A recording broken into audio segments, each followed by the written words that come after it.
Tai va, tęsinys. Žodžiu, leidžia, tik tai reikia tas naujas technologijas įvaldyti truputį laiko, aišku, čia žaisliukas, bet malonus toksai žaisliukas, man bent jau mano požiūriu. Va, navigacija turi šitas prietaisas susijungus su telefonu.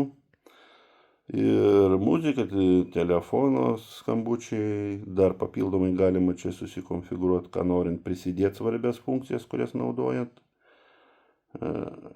Veidrodinis, va, mirror projektas veidrodinis, o šitas yra geras dalykas.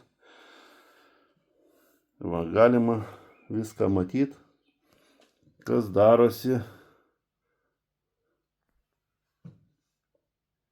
Va, kažką paspaudžiau, kažkas dingo, bet viską per prietaisus skydelį matyti galima. Ir va, ką aš darysiu, viskas matosi. Va taip, va.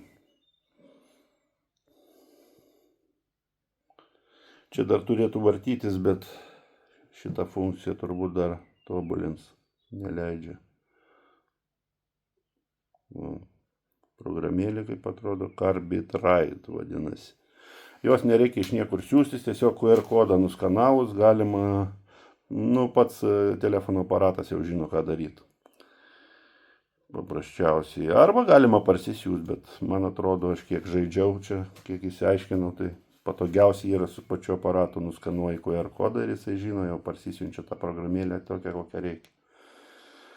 Tai va, aišku, čia funkcijų, kaip matot, galima va, nueiti į telefoną